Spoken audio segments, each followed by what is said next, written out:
إلى النور وكان بالمؤمنين رحيما.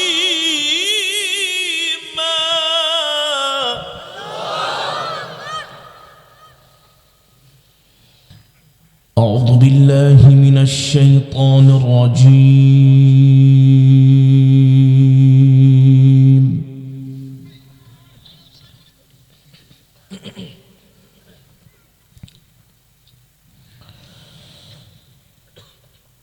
بسم الله الرحمن الرحيم.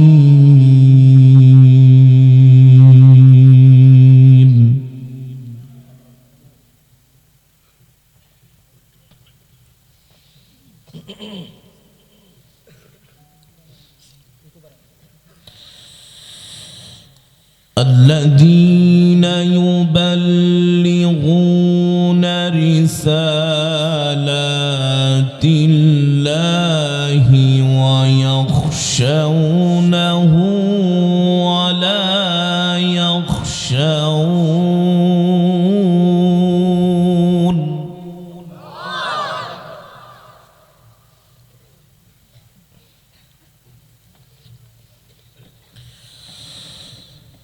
الذين يبلغون رسالات الله ويخشونه ولا يخشون أحدا إلا الله.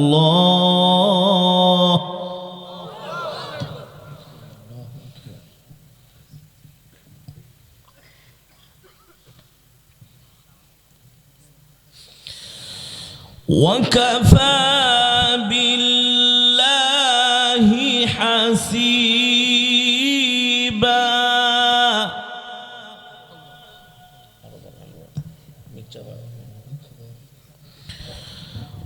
وكفى بالله حسيبا.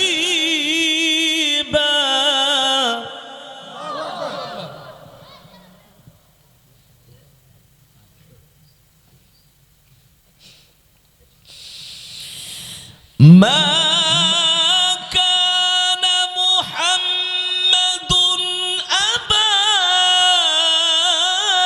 أحد من رجالكم ولكن رسول الله وخاتم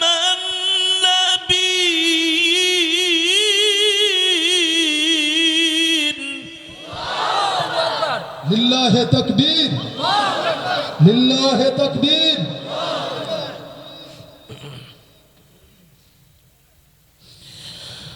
ولكن رسول الله وخاتم النبيين.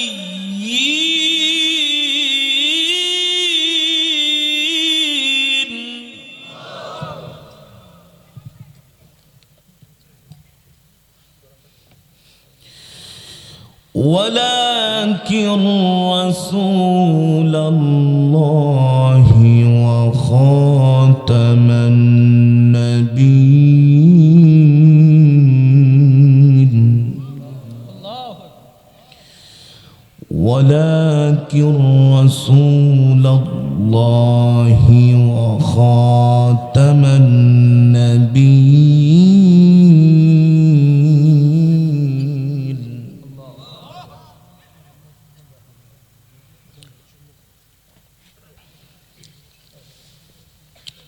সাউন্ডটা একদম ভালো হচ্ছে না, একদম না, কোনো মজা নেই। বিসমিল্লাহির রহমানির রহিম। ঠাস ঠাস করে শুনো। বিসমিল্লাহির রহমানির রহিম। মা কানা মুহাম্মাদুন আবা আহাদিন মির রিজালিকুম ওয়ালাকিন রাসূলুল্লাহি ওয়া খাতামান নাবিয়্যিন।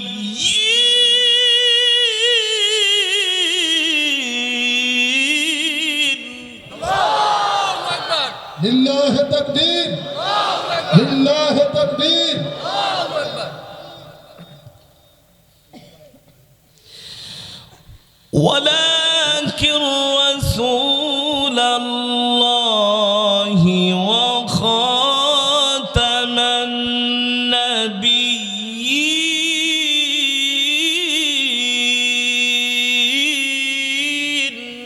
الله أكبر.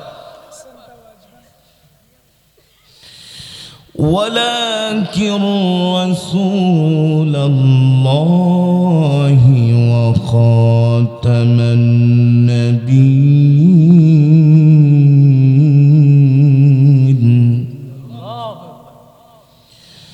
وكان الله بكل شيء عليما.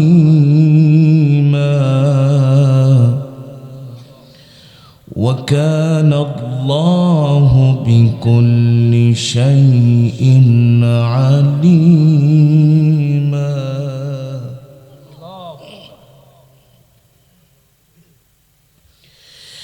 يا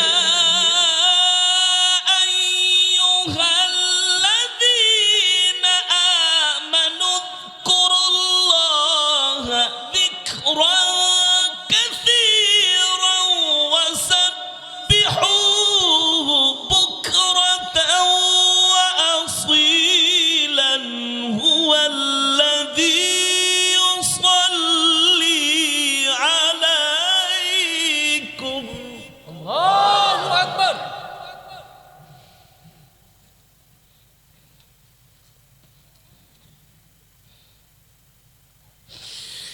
هو الذي يصلي عليكم وملائكته ليخرجكم من الظلمات إلى النور.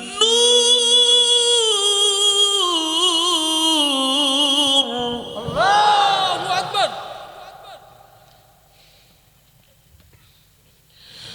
وكان بالمؤمنين رحيما.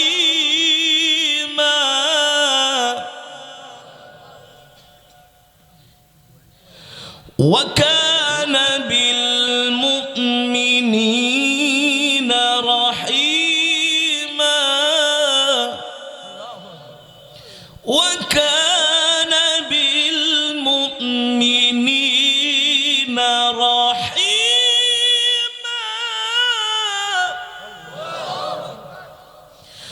وكان بالمؤمنين رحيما. هو الذي يصلي عليكم وملائكته ليخرجكم من الظلمات إلى النور. وكان بالمؤمنين رحيما.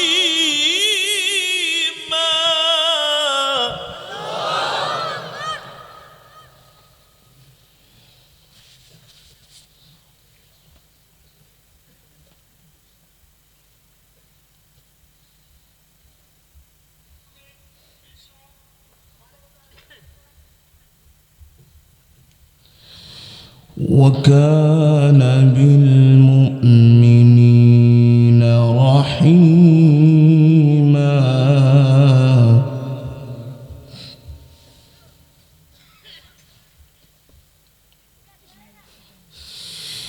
هو الذي يصلي عليكم وملائكته ليخرجكم من الظلمات إلى النور. وكان بالمؤمنين رحيما. تحيتهم يوم يلقونه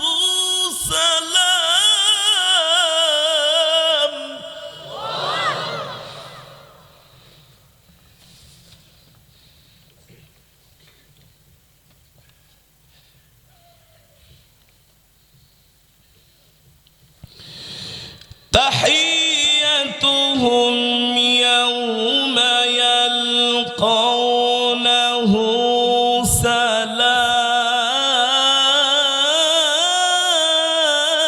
سلام تحيتهم يوم يلقونه سلام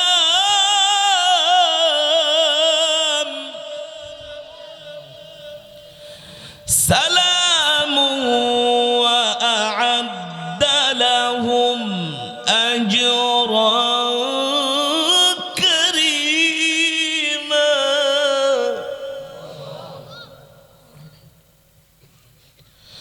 سلام وأعد لهم أجرا كريما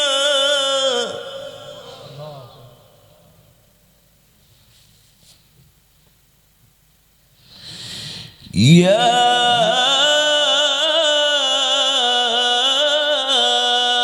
أيها النبي يا أيها النبي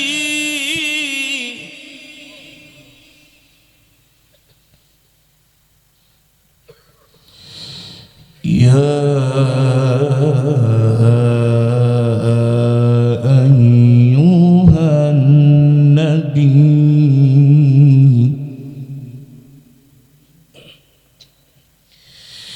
يا أيها النبي إنا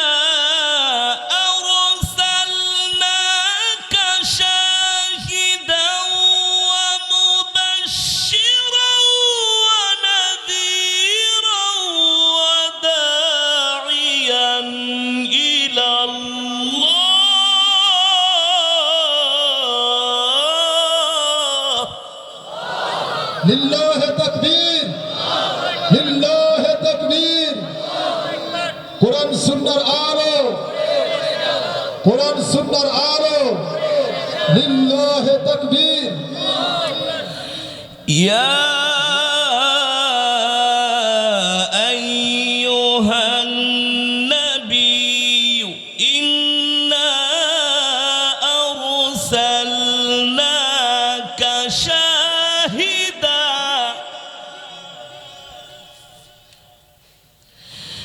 شاهدا ومبشرا ونذيرا وداعيا إلى الله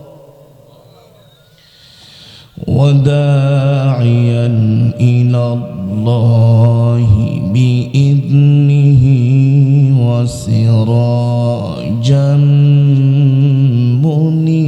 منيرا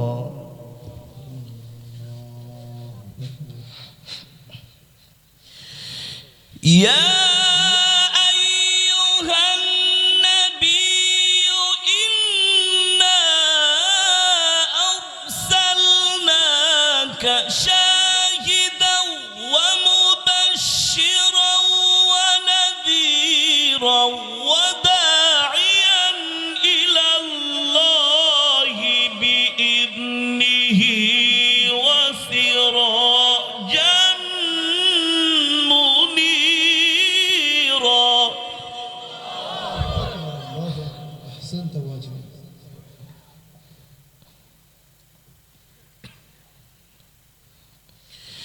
يا أيها النبي إنا أرسلناك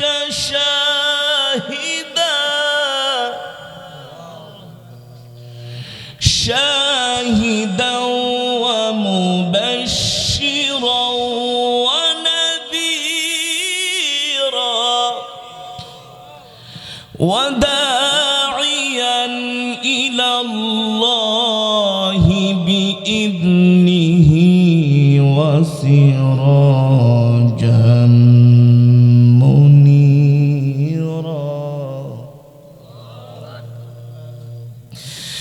وداعيا إلى الله بإذنه وسراجا منيرا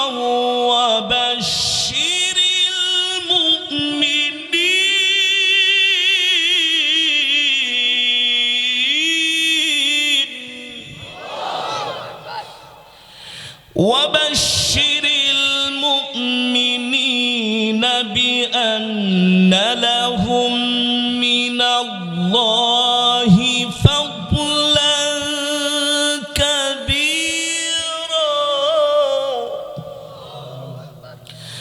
ولا تطع الكافرين والمنافقين ودع أذاهم وتوكل على الله.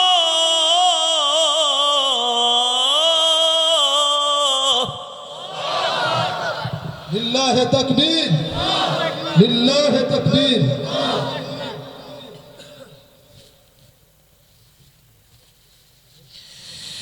ولا تطع الكافرين والمنافقين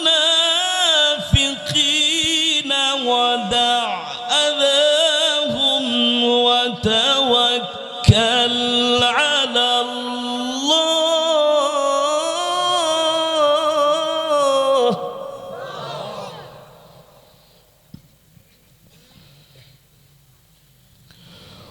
وكفى بالله وكيلا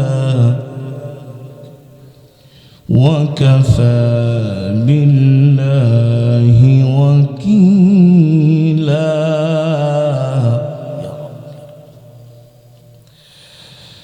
بسم الله الرحمن الرحيم.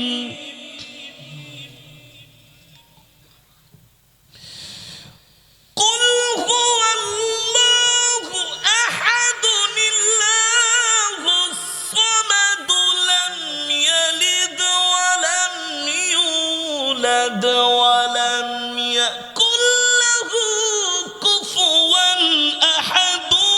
بسم الله الرحمن الرحيم. قل هو الله. لله تكبير لله تكبير. القرآনের আলো আল হাদিসের আলো লিল্লাহ তাকবীর। بسم الله الرحمن الرحيم.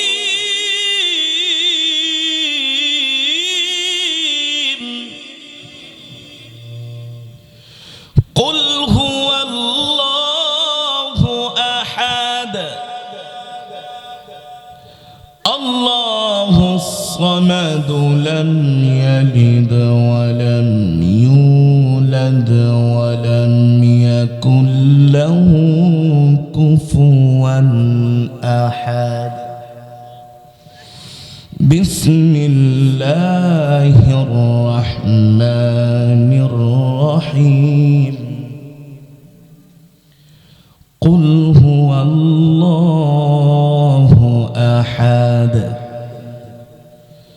الله الصمد لم يلد ولم يولد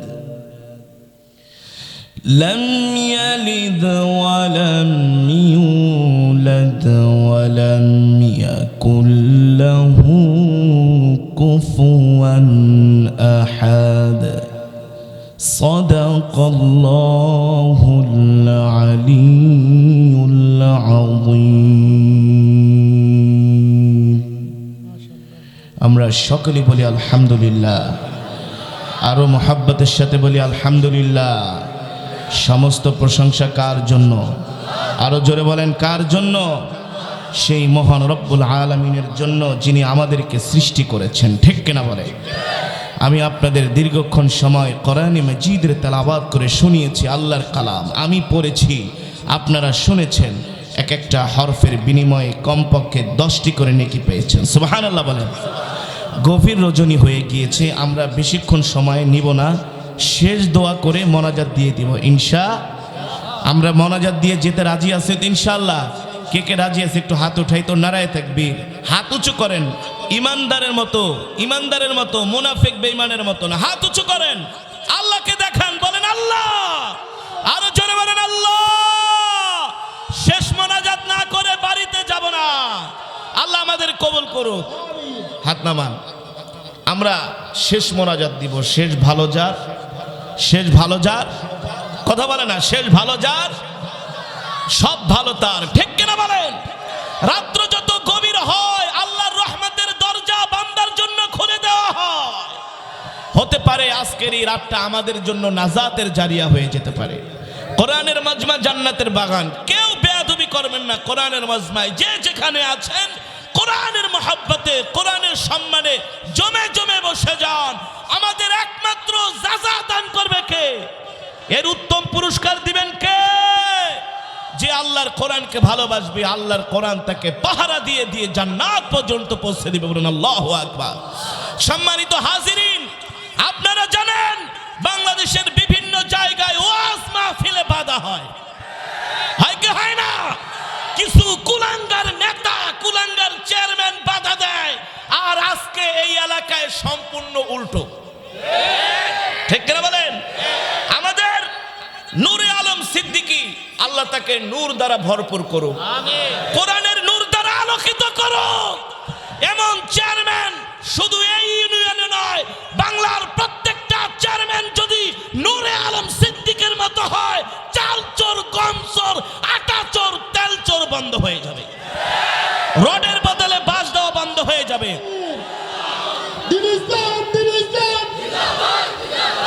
ইসলামের শত্রুরা হুঁশিয়ার সাবধান, কোরআন হাদিস যেখানে আমরা আছি সেখানে। নারায়ে তাকবীর। জনগণ যদি ভালো হয় আল্লাহ তাদের জন্য ভালো নেতা বানায় দেয়, ঠিক কিনা বলেন? ওই দিন কুমিল্লায় দেখলাম ওয়াজ মাহফিলে এক কুলাঙ্গার চেয়ারম্যান উঠে বক্তার মাইক টেনে নিচ্ছেন, আর আমাদের চেয়ারম্যান বক্তব্য দিলেন, আমি ইসলামের পক্ষে আছি। আলহামদুলিল্লাহ বলেন, আর জন আলহামদুলিল্লাহ বলেন। জান্নাতে যাওয়ার জন্য এই কথাটুকুনি যথেষ্ট, ঠিক কিনা বলেন? আমরা চাই এই নূরে আলম সিদ্দিক ভাই, হ্যাঁ আমি তার পক্ষে বলছি, যে কোরআনের পক্ষে থাকবে একজন আলেমের উচিত তার পক্ষে থাকা। যে কোরআনের কথা বলবে একজন আলেমের উচিত তার পক্ষে কথা বলা, নইলে হাসরের মাঠে ওই আলেমকে জবাব দিতে হবে। মধ্যপ্রাচ্যে তেলের খনি পাওয়া যায় সমুদ্রের নিচে, আর বাংলাদেশে পাওয়া যায় খাটের নিচে, ঠিক কিনা বলেন? বাংলাদেশে কোথায় পাওয়া যায়? এমন ভালো চেয়ারম্যান যদি প্রত্যেকটা ইউনিয়নে হয়, সেই ইউনিয়নের জনগণগুলো শান্তিতে থাকবে। যে আল্লাহকে ভয় করে সেই হচ্ছে সবচেয়ে বড় তাকওয়াবান, ঠিক কিনা বলেন? যে আল্লাহকে ভয় করে না, রাতের আধারে কি করে আল্লাহই ভালো জানে, ঠিক কিনা বলেন? ও যুবক, তুমি স্লোগান দাও, তোমার নেতার চরিত্র ফুলের মতো পবিত্র। তোমার নেতার চরিত্র ফুলের মতো পবিত্র নয়। তোমার নেতার কথা যদি তুমি ভালো করে জানো, থুতু মারবা, থুতু। এই চেয়ারম্যান ইয়াং ম্যান, কত সুন্দর সুন্নতি দাড়ি, হ্যাঁ দেখলে মনে হয় কোন মুহাদ্দিস, শাইখুল হাদিস, ঠিক কিনা বলেন? আল্লাহ তার হায়াতকে, তার জীবনটাকে ইসলামের জন্য কবুল করুক বলে আমিন। আমি আজকে এই প্রোগ্রাম নিতাম না। ঢাকা থেকে সুনামগঞ্জ আইসা প্রোগ্রাম করা খুব কষ্ট, কারণ ঢাকায় আমাদের প্রোগ্রামের অভাব নেই। ডেলি 3-4টা প্রোগ্রাম করেও শেষ করা যায় না ঢাকায়। কিন্তু আমি দেখলাম আমার এই চেয়ারম্যান ভাই আল্লাহর কোরআনকে এতটা ভালোবাসে, বক্তব্যের মধ্যে কি স্পিরিট, ঠিক কিনা বলেন? তিনি 1 বছর নয়, যতদিন বেঁচে থাকবে আপনারা তাকে সমর্থন দিবেন। যদি না দেন আল্লাহর কাছে ঠেকা থাকবেন। কেন ঠেকা থাকবেন? এর কারণ হলো যারা ইসলামের পক্ষে থাকবে আমরা তাদের সাথে আছি। যারা ইসলামের পক্ষে কথা বলবে না তাদের এদেশের জনগণ নাই, এদেশের জনগণ তাদেরকে দেখতে চায় না, ঠিক কিনা বলেন? আর যারা কোরআনের পক্ষে কথা বলবে এদেশের জনগণ তাদেরকে কলিজা দিয়ে ভালোবাসবে। আজকে বাদাঘাট বাজারে বলে, হুজুর আমাদের ইতিহাসে এত বড় মাহফিল হয় নাই। 1 ঘন্টা ওয়াজ করেছি, হাজার হাজার মানুষ সেই সন্ধ্যা থেকে 10 মিনিটে পুরো প্যান্ডেল ভরে গেছে। একজন হিন্দু, মেহরবানি করে কেউ উঠাউঠি করবেন না, অনেক কষ্ট করে আসছি। আমি ওয়াজ শেষ করব, মোনাজাত দিব, তারপরে উঠবেন। আমার চাইতে আপনারা বিজি বেশি না। আমার ডেলি 3 থেকে 400 কল আসে, আপনি তো ডেলি 10টাও আসে না। আমি দিনে রাতে 4 ঘন্টা ঘুমাই, ঠিকমতো আমরা খাওয়াও খেতে পারি না, এত কষ্ট, এত জার্নি। সুতরাং আপনাদের চাইতে আমার ব্যস্ততা বেশি। আমি মুসাফির, আল্লাহ নবী বলছেন মুসাফিরের দোয়া আল্লাহ ফিরিয়ে, নাকি ভাই তো মুসাফির না, নিঃসন্দেহে আমার দোয়া কবুল হবে। আরে যে এখন কোরআনের মজমা থেকে উঠবে সে তো কপাল পরা। আপনারা মাহফিলে যারা আসছেন সবাই 1 খতম করে কোরআন শরীফের সওয়াব পেয়েছেন, 1 খতম করে সওয়াব পেয়েছেন, সুবহানাল্লাহ বলেন। তো শেষ মোনাজাত করবেন না, না দিয়ে উঠে যাবেন? তাহলে মোনাজাত দিয়ে দিন, আমিও জায়গা দেবো, মোনাজাত দেবো, দিলাম মোনাজাত। তাহলে আমরা অল্প কিছু সময় ধৈর্য ধরে কোরআনের মজমায় বসবো। এমনিতেই রাত্র 12টা বেজে গেছে, তো 12টার পরে গ্রামের মানুষ, আপনারা মফস্বলের মানুষ বসে থাকার কথা না, তারপর আপনারা কোরআনের কারণে বসে আছেন, ঠিক কিনা বলেন? আমি আল্লাহর নবীর জীবনী থেকে কিঞ্চিত অল্প সময় একটু আলোচনা করব, নবীজির আদর্শ নিয়ে, নবীজির আখলাক নিয়ে, নবীজির ব্যবহার নিয়ে, মানুষের প্রতি ভালোবাসা নিয়ে, তারপরে মোনাজাত দিয়ে দিব। আল্লাহ আমাদের কবুল করুক, বলি আমিন। আরো জোরে সেরে বলি আমিন। আমার বিষয়ে দেয়া হয়েছে মানব জীবনে মহানবী সাল্লাল্লাহু আলাইহি সাল্লামের আদর্শের গুরুত্ব। আরে যার জীবনে মহানবী সাল্লাল্লাহু আলাইহি সাল্লামের আদর্শ নাই সে তো মানুষই না। যার মধ্যে মুহাম্মদ সাল্লাল্লাহু আলাইহি সাল্লামের আখলাক নাই সে তো মানুষই না। যার মধ্যে মুহাম্মদ সাল্লাল্লাহু আলাইহি সাল্লামের চরিত্র পাওয়া যায় না সে চতুষ্পদ জন্তুর চাইতে আরো নিকৃষ্ট, ঠিক কিনা বলেন? এই পৃথিবীর সর্বশ্রেষ্ঠ মহামানব, মানবতার মুক্তির দিশারি, মানবতার মুক্তির সনদ, আপনার আমার কলিজার টুকরা রাসূল করিম জোরে জোরে বলি সাল্লাল্লাহু। আমার নবীর চরিত্রের সার্টিফিকেট দিয়েছেন কি? আরো আসতে বলেন। ও যুবক, তুমি মিছিল করো তোমার নেতার চরিত্র ফুলের মতো পবিত্র, নামাজ পড়ে না এক ওয়াক্ত। তুমি তো ওই নেতার পিছনে মিছিল করো যে সারা রাত মদ খায়, পারলে এমন চেয়ারম্যান সাহেবের পিছনে মিছিল করো যাদের মাঝে আল্লাহর কোরআনের শিক্ষা আছে, ইসলামকে ভালোবাসে, ঠিক কিনা বলেন? রাত্রবেলা দেখলাম বক্তারে আইসা মাইক টেনে নিয়ে যায়, আর সকালবেলা দেখি টুপি পরে সাংবাদিক সম্মেলন করে। বুঝেন নাই? রাত্রবেলা যখন আয়কা আমি গুন্ডা, আমি মাস্তান, আমি চেয়ারম্যান, আমি মাস্তানি করে চেয়ারম্যান হইছি। এমন গুন্ডা ঠুন্ডা আছে কিনা? হ্যাঁ, তাদেরই কদর বেশি এখন সমাজে, এই ভালো মানুষদের কদর নাই। বুঝেন নাই? মানুষ তো মুনাফেক, 500 টাকার জন্য ভোটটা দিয়া দেয় এক মদ খোররে, গাঁজা খোররে, ইয়াবা খোররে, তেল চোররে দিয়া দেয়, ঠিক কিনা বলেন? মাননীয় প্রধানমন্ত্রীও চান এদেশের নেতৃত্বে সৎ মানুষগুলো আসুক। এ কারণে করোনার সময় যিনি চাল চুরি করছে সবগুলারে ওএসডি করছে, ছাঁটাই করছে, ঠিক কিনা বলেন? আমি কারো পক্ষে বলতেছি, যে ভালো তার পক্ষে বলবো না, অবশ্যই বলবো। আমাদের কাজই তো ভালো মানুষের পক্ষে কথা বলা, কোরআনের পক্ষে, ইসলামের পক্ষে, ঠিক কিনা বলেন? যেটা বলতেছিলাম, আমার নবীর চরিত্রের সার্টিফিকেট দিয়েছেন কে? জোরে বলেন, আরো জোরে বলেন। আল্লাহ কইতে শরম লাগে? মহাব্বতের সাথে বলেন আল্লাহ, আরো জোরে বলেন আল্লাহ। এমন জোরে আল্লাহর নাম নিবেন যাতে মানুষ মনে করে এখানে কিছু আল্লাহর পাগল বসে আছে। আমরা আল্লাহর